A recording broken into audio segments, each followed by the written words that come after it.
What's up guys, this is Bastian here coming at you with another Star Wars CCG deck profile. You know, that good old Decipher one. Now, I started to build this deck before Virtual Set 18 was released. 18, 19? Gosh, there are so many of them again. Um, and of course, as you can see by the title card, yes indeed we do have an expanded universe deck profile here. But just think about it as going on the sidelines of the new virtual set. By the way, massive shout out to the community who are, over 20 years into the game now, just constantly giving us new stuff for this beautiful game. But anyway, without any further ado, let's jump into this alternate universe. Maybe we could call it legacy kind of deck if we want to go with the Disney definitions. But yeah, let's see what happens after Death Star 2. And let's imagine that none of the Disney movies happen. The story is that Grand Admiral Thrawn, just like in the original books by Michael Zahn, becomes basically the de facto leader of the remains of the Empire. And he does get his hand on the cloning rods. So he does go ahead and he does clone Darth Vader. He goes ahead and also clones Darth Maul, and he also goes and clones the Emperor. And that's exactly what we will be following on this particular deck profile. I do love a good story for a deck profile. So I've decided to yet again go with Ralltiir ops because it's just such a solid foundation for this deck. It allows us to get Ralltiir out. It allows us to just have a lot of buff for our non-unique Imperials. Ralltiir locations, each rebel is deployed +2. It's fairly easy to flip as well, and when we flip it, opponent's force drains are -1. Ralltiir locations, each rebel is deployed +2. At all locations, add X to your total battle destiny, where X equals the number of Ralltiir locations your Imperials occupy. And during each of your control phases, you may use 2 force to take any card from your reserve deck into your hand. So, the idea is that we get docking bays out, we get Ralltiir out, we get a few more planets out. We establish a dominant space force with the use of course, good old Chimera and another few scavenged Star Destroyers. And we hold the core systems. We hold Coruscant, Kuat, Wukilmui, and Ralltiir. And particularly at Ralltiir, we have our new base set up. That's what we're looking at in this deck. So let's look at setup and locations. Of course, the objective allows us to start with Ralltiir in play. Ralltiir is fantastic because not only does it generate us force, it doesn't give anything to the opponent. And indeed, I decided to run Devastator in this deck just for the fact that it's power +1. If you got Commander Prodigy on it, it actually draws Battle Destiny, which is really great. So it becomes a pretty nice little card. Ideally, we will want to get the Devastator to orbit Ralltiir, and in case Devastator needs to go and pop somewhere else, he can move for free from Ralltiir, which is pretty good. In terms of starting interrupt, naturally we're going for prepared defenses. And of course, you guys will be used to mobilization points. It allows us to get any one of the important planets out of the deck. Wukilmui, Kuat. Unfortunately, it doesn't get Coruscant out, but that's not a big deal. What's really cool about it is that our docking bays we occupy generate +1 force, or +2 if you control, which of course you will be. So we need a lot of force to be able to get our Star Destroyers out. Mobilization points is absolutely crucial for this deck. We also have Imperial Arrest Order, predominantly to be able to pull docking bays out. Great card. And the third one, because we do run a Star Destroyer heavy deck, is Oppressive Enforcement, just in case we draw those Destiny value 1 starships. At least they will be Destiny value 2 until we can fish them out of the deck with in the hands of the Empire. The rest of the stuff, they don't really do much for us, but that +1 Destiny, I think it's worth it. Of course, you guys can play around with this particular deck, and if you think that there's a better effect to use rather than Oppressive Enforcement, please let me know in the comments below so I can tweak my deck. Okay, on to the Ralltiir locations. They're box standard stuff, so you get your forest, your spaceport docking bay, your swamp, and your jungle. They all do different sort of things. My favorite is the forest, which your characters present here are immune to attrition. I think that's just absolutely fantastic. Of course, the spaceport docking bay will allow us to potentially move guys up to the Star Destroyers. We don't really have a huge defense force for Ralltiir, just so that we have space for Star Destroyers and crucial card support for some of our mains. But still, should be relatively easy to hold Ralltiir with some of the key cards that we have in the deck. Moving on, of course, we do have Coruscant. 2 force for us, none for the opponent. If you control with a Star Destroyer, which we plan to do, force drain +1 here. And opponent may not play rebels to related sites. Well, we are actually going to have the Coruscant docking bay online, of course, very importantly. So that will definitely keep our opponent away from even deploying spies onto Coruscant docking bay, which is fantastic.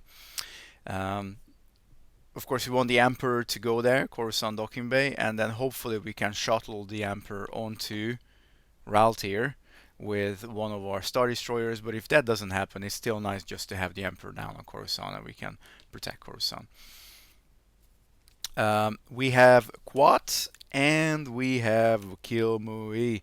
So we have the core systems, parsec 0 to 3, which makes our Star Destroyers very easy to move around between these locations. You kind of have to suss out what your opponent might try to be doing, but we are predominantly a force drain deck. We are predominantly not necessarily wanting to battle too much, so all we want our opponent predominantly to stop from is to get to Ralltiir, and I think we can do that fairly effectively. But nevertheless, Quad and Wukilmui, they work really well together. Quad has the effect your starships may move as a react for free to a battle here. So not only can we have free movement of Devastator from Ralltiir, we can also have free react to battles at Quad. And Wukilmui, if Quad is on table, for generation +2 for you here. Wukilmui to generate 3 force is absolutely phenomenal, fantastic. Whichever you draw into, hopefully you draw into one of the two. The other one you will then hopefully search out with mobilization points. That's the plan. And then that just leaves you with having to find Coruscant, which is hopefully going to be, well, yeah, you can obviously try and track it, or you can just spend a lot of the early turns drawing your cards, which is definitely something that might be worthwhile doing. So docking bays, I did mention we have Coruscant, and we also have the Death Star 2 docking bay, and we have the Executor docking bay. I know, these don't fit the theme of the deck, but mobilization points. We need docking bays to be able to pull out. We need docking bays to generate a lot of extra force. So unfortunately, these are the best ones. Unfortunately, we kind of have to go with these. Yes, the Death Star 2 was destroyed. Yes, the Executor was destroyed. Just think of them as just a regular docking bay, if you can. If you got any suggestions again for these, then please let me know, and I will tweak the deck accordingly. So this is our locations. This is our setup for the game. Moving on to the main boys. First of all, my man Grand Admiral Thrawn. Just love this card. This is one of the first cards I picked up when I started really busy myself with Star Wars CCG. I thought it was just amazing that in Reflections they did a bunch of the Zahn story characters. And of course, Grand Admiral Thrawn, right? So, this guy, ability 4, draws a Battle Destiny. Comes down relatively cheap. 4 is not too bad. Adds 3 to the power of any starship he pilots. When piloting a Star Destroyer in battle, adds 1 Battle Destiny. That'll be 2. While no other Admiral and no Star Cruiser on table, your Admiral's orders just placed in use spot from table may be taken into hand instead. So we can even save our Admiral's orders, which is intensifying the forward batteries. So, of course, the circle is not complete without Pelion. And Pelion comes down for free to Thrawn's location. That's a great start. Each other Imperials aboard same capital starship is forfeit +2, so it will give Thrawn's gonna be a 9 forfeit, which is great. Adds 2 to the power of any capital starship he pilots, 3 if Chimera, while aboard Chimera with Thrawn adds 2 to that starship's armor and hyperspeed. So these two guys on Chimera are legendary. Of course, as I mentioned, they have gotten their hands on the clone rods and they have cloned the Emperor. I just think that would be really neat if that happened. So I have the Emperor here from Reflections 2, same set as these two guys. Guys, if you don't want to cough up $200, $300 for the Death Star 2 Emperor, just get your hands on one of these. You can probably get one of these copies for certainly, I picked mine up for like less than 20 bucks. Anyway, 20, 30 bucks probably. I certainly wouldn't pay more. And you still have an Emperor, and really, really good, because if Luke is not on table, and you have Vader or Shizor here, adds 2 to attrition against opponents at other locations immune to attrition. So technically he doesn't need to leave Coruscant.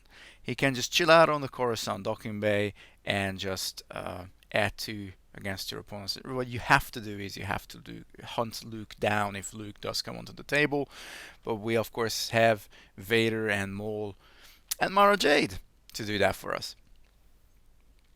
So yeah, we got the Emperor here, and we also have Commander Prodigy, as I said, specifically for the Devastator, and we have Lieutenant Cabal here just to pilot one of the other Star Destroyers.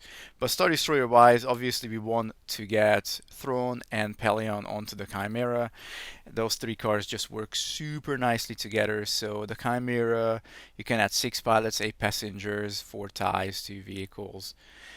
Permanent pilot provides ability of 2, which is fantastic. Not that it matters too much.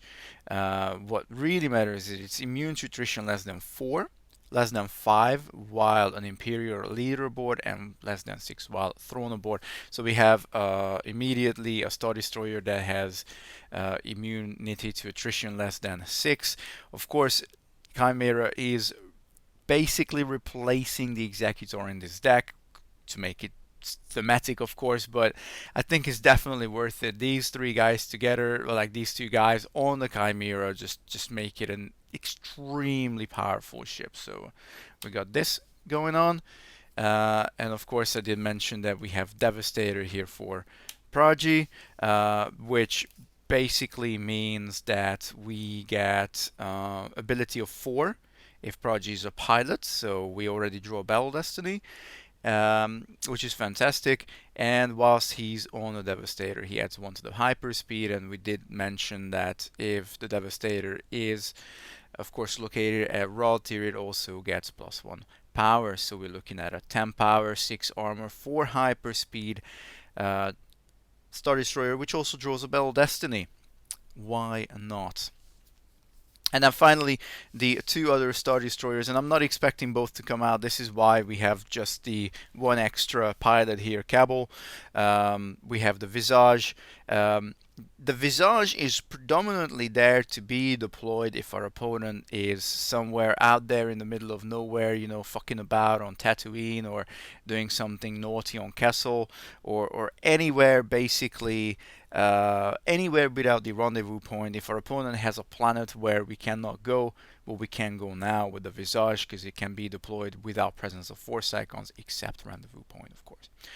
Um, we have a permanent pilot providing an ability of 1. It's not going to be drawing Battle Destiny for us, unfortunately. It's a bit of a pickle. I mean, if push comes to shove, you can still smack Pelion onto the Visage and then you get a Destiny draw there if you really need that stuff to happen.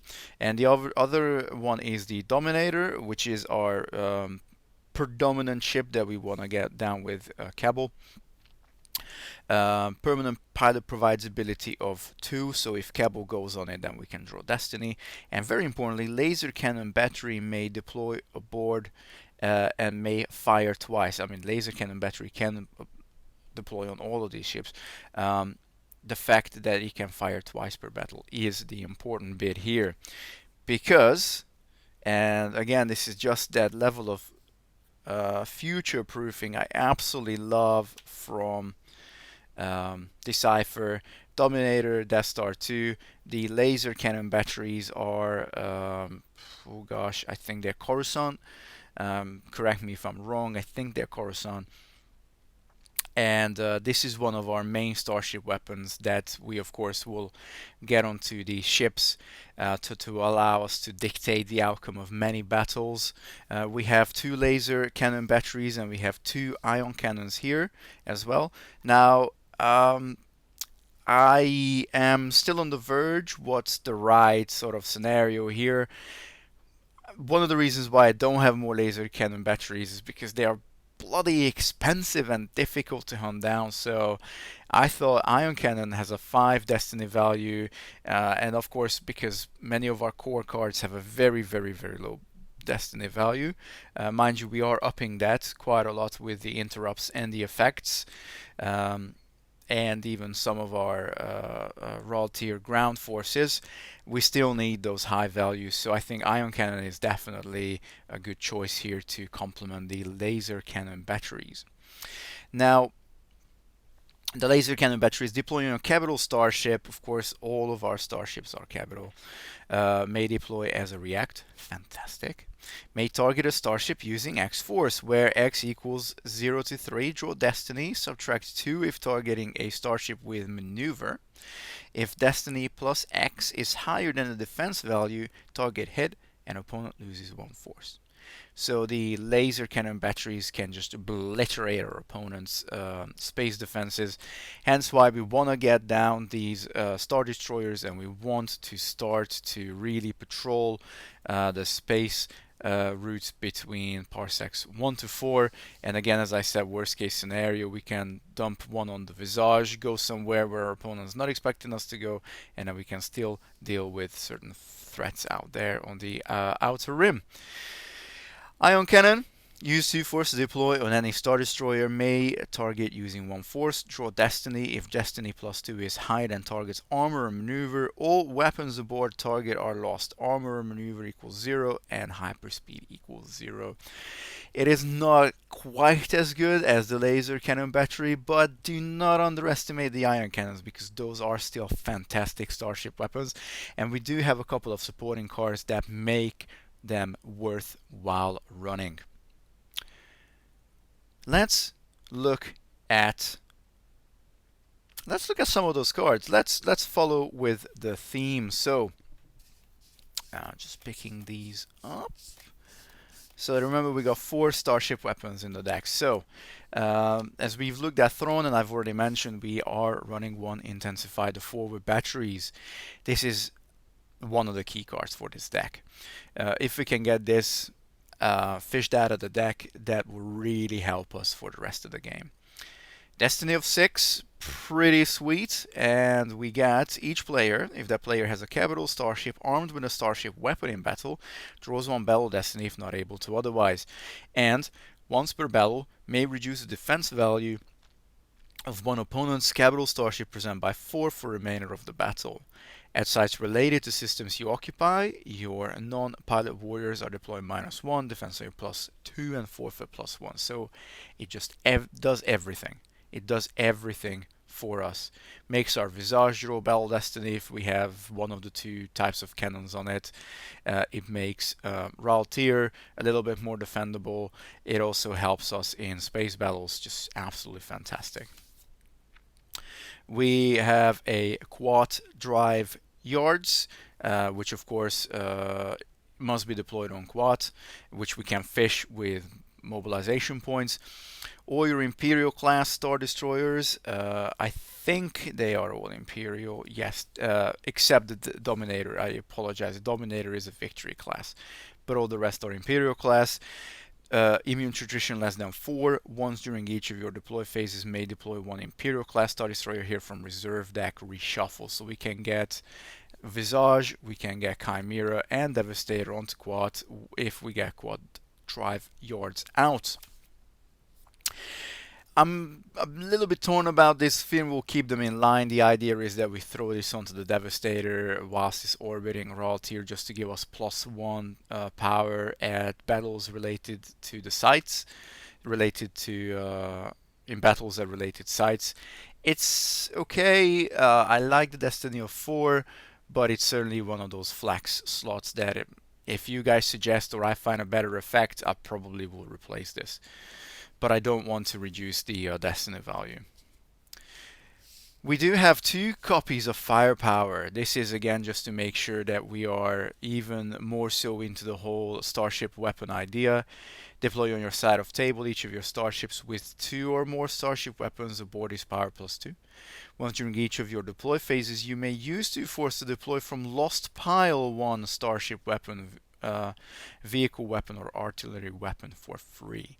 So, do we lose some of those cards? Not a problem. Get Firepower out, get it on the table. We got 2 because we definitely want to see this very, very soon. And then the other one leaves us with a Destiny 3.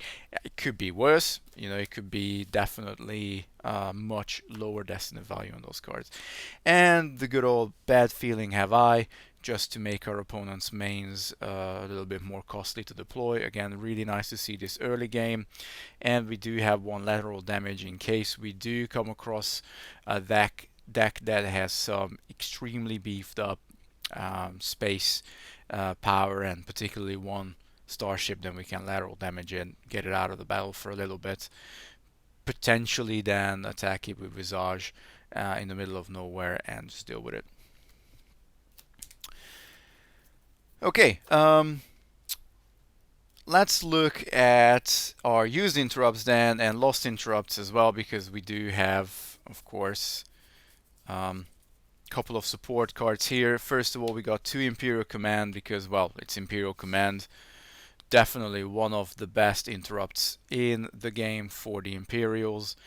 Take 1 Admiral or General into hand from reserve deck, reshuffle, or if Admiral is in battle at a system or your General is in a battle at a site, you may either add 1 Battle Destiny or prevent opponent from drawing more than 1 Battle Destiny. So this fishes out, of course, the very important Grand Admiral Thrawn. That's what we're predominantly using this card for, and then just to be able to give the Chimera either an extra Battle Destiny or stop our opponent from drawing more than 1 Battle Destiny. Usually is the second effect that we use here. So 2 of those. Also great Destiny value of 4. I think for such a powerful card, it's a no-brainer. 2 Imperial Barriers, because Imperial Barriers win games when your opponent's trying to dunk on you, and particularly in battles at Ralltiir when they decide like, oh yeah, we are still gonna develop like a Luke and an Obi-Wan and something else maybe there to Ralltiir, where we're just like, okay, let's Imperial Barrier that, let's not battle this turn. So we do need the 2 of those. The circle is now complete, particularly for those Obi-Wan matchups. We do have 1 Vader, and we also have 1 Vader's Eye. Again, this is supporting Vader. It's another one I'm not too sure about, although it is certainly not the worst card. Just giving our Vader An extra battle destiny is always good. So yeah, it's having that card there. But again, it's another flex slot. So if you guys think there's a better one to put in there to support Vader potentially, then please let me know. We also have one support card. It's a one-off. It's a lost intra, but we do have a support card for our mole as well, just because he's one of our problem solvers, and it's a good destiny value of 4. We also have one You Are Now Beaten. This is to stop one of our opponent's characters with a lightsaber from moving or battling until the end of the turn. So this is basically kind of an Imperial barrier, but for Luke, Obi-Wan, Qui-Gon, stuff like that. Vader and Monarch, just to prey on our opponent's large hand size. And we do have 2 copies of Coordinated Attack. Again, this is just to support our space package during a battle at a system or sector. Instead of firing one of your starship weapons at a target, reduce that target's power by 4 until the end of the turn. Now imagine if you got 2 weapons on one of those starships, you can still fire and you can reduce their power by 4. You can use it as a lost interrupt during a battle, a system or sector. Use 3 force to cancel 1 battle destiny just drawn, which is, well, that's just fantastic as well. So this is the interrupt package, and then last but definitely not least, let's look at our forces down on Ralltiir, and let's look at some of our problem solvers. So ground forces on Ralltiir, I have 2 Tempest Scouts. I like this because it's not unique, and it can move as a react, and it makes our elite stormtroopers deploy for 1 less force, which is also really cool because we do have another card that makes our elite stormtroopers deploy for 1 less. I think I went through that card, may have missed it. So they can technically deploy for free. We have Forlom with concussion rifle. Forlom is brilliant. It can take care of your opponent's Luke with lightsaber, Obi-Wan with lightsaber, any pesky light side card character that has some nasty game text. We'll just negate that for a turn. We have Lieutenant Commander Arden, because he is really good at defending on his own. He draws 1 battle destiny if not able to otherwise, and he doesn't like aliens, so he will get immune attrition less than X, where X is the number of your opponent's aliens at the site. And then, of course, because of Tempest Scout, we have 3 elite squadron stormtroopers. I really like these guys, and I think they fit the theme of this deck as well. Not many stormtroopers will have survived the Battle of Endor, but some of the elite ones did rise up the ranks, and they are powerful. You know, any 2 of these and you're drawing Battle Destiny. Power +2 while armed with a blaster.